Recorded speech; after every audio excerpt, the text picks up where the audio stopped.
There are many different components to wellness that have their 15 minutes of fame. Exercise and mental health have been steady pillars of necessity on social media. The result of social media wellness leaves other lesser-known aspects of wellness starving for attention.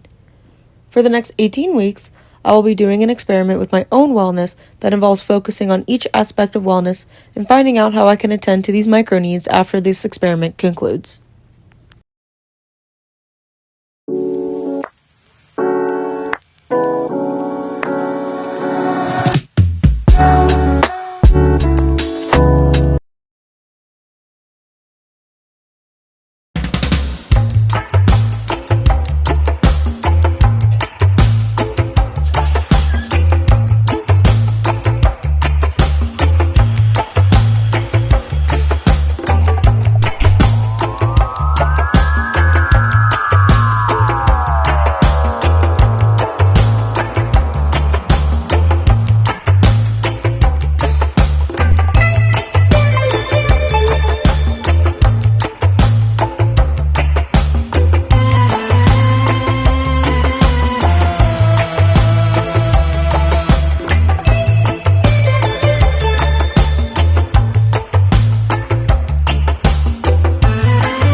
Hey guys. Okay, so this week's episode is about mindset. And when I was first trying to find an angle for this video, I kept thinking in my head, what does mindset have to do with literally anything? Because here, no matter if I'm in a good mindset or a bad mindset, I'm still doing what I need to do. And then I kind of slowed down for a minute and realized, oh, I have not gone to the gym in a couple days. I'm starting to sleep in again. I'm kind of getting out of the whole, not wellness kick, but the morning routine that I had wanted for myself that I've been doing for a couple weeks. I'm slowly going back out of it. And so I thought, well, what a perfect week to do mindset then, because that was kind of funny that I need to get back into the grind. Now,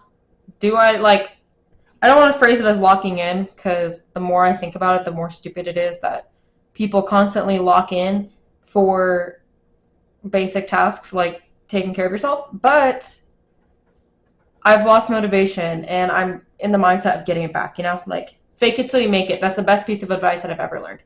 But mindset. So when I started filming this video on Thursday, that was kind of the first clip, the first passive person. A passive participant is somebody that just kind of rides the waves of what is happening to them. They don't make any ripples in the water. They just float. So that can be they have no strict guidelines for themselves. They have goals, but they're not really willing to achieve them. They kind of take self-care to the extreme, which isn't a bad thing at times because self-care is good. But personally, I prefer to be more of an active participant in my life, which is taking charge of what I'm doing. Making sure I'm reaching the goals that I have for myself, making sure I'm not just spending all my time scrolling on TikTok, because I literally need to stop. I need to get rid of my social media addiction. It's so bad. I downloaded TikTok again because I couldn't post from my computer without it uploading weird. And I keep scrolling and I can't stop. I need to have like some discipline. And so the mindset that I'm trying to have is like baddie, but can reach the goals. But I think that's part of being a baddie is not just looking the part, but also being the part, having yourself put together, making sure that everything that you want to be done within your life is getting done. Um, Making sure that you're taking care of yourself because I know I have not gone to the gym since Wednesday, and right now it's Friday, so 2 days isn't bad, but I also didn't go on Tuesday, so not cool of me. I hate breaking out of my routine. Stresses me out, and then I freeze, and then I don't do anything for another 6 months. But I also don't think it helps that I am going home soon, so I'm like trying to maybe like I'm trying to get everything done that I need to get done, but I'm also so frozen by the fact that I have so much I need to do. Like I need to clean my house, I need to cat proof the house, I need to pack, I need to do my laundry, I need to cook, I need to clean out my fridge, I need like so much stuff. And I just need to breathe. Like I just need a minute to breathe. But for this baddie mindset, basically all week I have been thinking to myself, what do I want to do and how do I get there? Because I think setting up expectations for yourself of I'm going to do 75 hard. I'm going to drink chia seed water in the morning, which is gross, by the way. Why would you do that to yourself? I'm going to take apple cider vinegar shots, also gross. Stuff like that. Or like I'm going to read a book every week. I'm going to do this. Setting yourself up like that personally has failed me. I tried to be a 75 hard girly, but I think I just worked so much that it is impossible for me to do 75 hard. And I also did try to start it in the middle of winter, so couldn't really go outside without freezing my butt off. But either way, like I think a concept like 75 hard is not consistent, and I think it puts so much pressure on failing that you're eventually going to fail. And even if you get past the 75 days, are you going to keep working out 2 times a day every day? Or are you going to just go right back to who you were on day one? That kind of feels like it's being set up for failure. So, what I personally have tried to start implementing in my life is one problem at a time. So, recently I've been kind of in like my gym fitness, as we all know. Been in kind of that vibe recently. And so what I've been doing is, okay, I want to make sure I'm eating the right amount of food. So the first thing I did was I downloaded MyFitnessPal. Kind of scary because of some previous issues with it.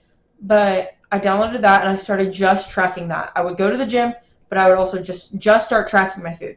And then once I got comfortable on there, I would start tracking, or I would start getting a more in-depth workout routine, something that's more consistent, but is also kind of a tougher workout because I've been in the gym for about, like I said last episode, I was in the gym for around like a year or two, but I've been consistently going for 6 months. So I'm kind of at that point where I can start adding in new things. I'm kind of getting bored of my same workout routine. So I'm trying to like spice it up a little bit so it keeps me motivated to go. What I've been doing recently is on my cardio days, I used to just do the Stairmaster for 30 minutes and then run 2 miles. Now I've just started running a 5K outside. And it's less intense, but it's also more fun. I'm outside. I'm getting the sun. I'm tanning, guys. I'm finally getting tan. Oh my gosh. Oh, I've been so pale for so long. It's like so refreshing to see some color. But basically just doing all of that. Pen already on? Oh. I was just making workouts more fun for me has definitely helped. I think this week I was just stuck in this like paralysis of I have so much I need to do, so I'm gonna do nothing. And it's made me start sleeping until 10 again. Because if I don't set an alarm and I don't hold myself accountable to wake up in the morning, I am sleeping until 10. And then I have 2 hours, like I have like 3.5 hours. What is happening up there? I keep seeing like cars pass by, but I keep thinking it's Ken coming home and I'm like confused. But I have about like 3 hours and then I have to go into work. So I shower, that's 30 minutes. I eat breakfast, that's 30 minutes. if I do my makeup that day, that's another 20 minutes. And then I just like don't have enough time to go to the gym. And then I feel like I don't have enough time to start a project. So I just sort of scroll on my phone for another an hour and a half until I have to go to work. And that has literally just been my life this week. And it's stressing me out. Okay. Um, Another part of mindset that isn't really health and fitness related, but it's more connection based, was I'm trying to start regaining physical connections again. Okay. Like on Thursday, I got a text from my friend Abby inviting me over to come swim, and that was super freaking fun. We went and we swam for a couple hours. She made us a bomb dinner. If y'all want some good Alfredo, Abby is your girl. Okay, she seasoned that thing to perfection. I have not had good Alfredo like that in a while. It was really good, but kind of having those friendships really just reminds me that like yeah, I should probably get out of my house. And it was good for me. I felt so happy and I was just having a great time. And I haven't really felt like that since Allison moved, because Allison and I would hang out literally every single day. We would always be together. We would always be hanging out and it was so much fun. But now it's like, okay, she's 4 hours away. I'm always working. My other friends are always working. And I'm like, man, I just, I need to find friends that have the same schedule as me. But whatever. But having those physical connections has definitely helped. And I am very excited to go home for the sole fact that I get to see my old friends. I get to see my family. Very excited. I get to see random people in my community that I used to know. That one's kind of scary, but I don't know. I don't live there anymore. It's not my problem. But I think I'm just really excited to get closer with my mom, because I think what they don't tell you about moving away is how isolating it can be. That's obviously a given because you're moving away from everything you've ever known. But it's super isolating sometimes. And especially now that there's no like, the only like third place that I have is Tumbleweed, which is a line dancing club. And you don't really go there to talk to people. I'm gonna be honest. Like, you don't go there to talk to people. You go there to line dance with your friends. So there's already that stigma of like needing to find friends before you go do this other activity. And so it's just like, it's completely overwhelming. And I think if I didn't work at McDonald's, I would not have these great friends that I have right now. So I think that was a blessing. Um, but also, it's so hard to make friends now. I don't know what it is. I think there's just this pressure to be nonchalant about literally everything. And so it's so hard to find someone with like, I don't know, it's just so hard to find friends, you know? Like, I don't know if that's just a me problem or if that's an everyone problem, but man, sometimes it's rough out here. But I definitely think going home is going to help because I get to see people I'm already close to, people I haven't seen since either December or last July. So I am very excited. And then another thing for the kind of mindset thing is I'm trying to work on journaling more. Recently, I haven't been journaling because I've been doing these YouTube videos, and that's kind of just been my whatever I'm thinking for the week mapped out into a video.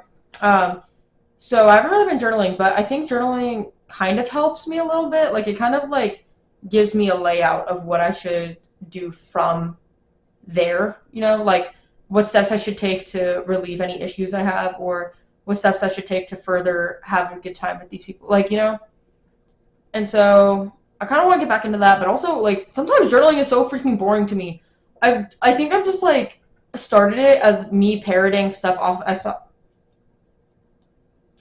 I think I started journaling because I saw someone do it on TikTok and then I parroted it and was like, yeah, journaling's so good for your mental health, blah, blah, blah. And it is, like, it is, trust me. But I just don't think it's something I personally enjoy. I'm more of a talker. I'm more of a make it everyone else's problem type of girl.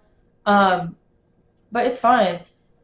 And I think I just need to, like, stick to it and I can get into a groove again. Even if I journal, like, once a week. Like, that's enough for me to have some, like, clear thoughts out of my head.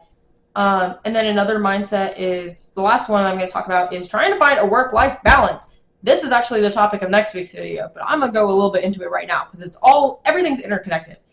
So I need to find a work-life balance because I am pretty high up in McDonald's for someone my age, I would say. I'm 20 and I'm a department manager.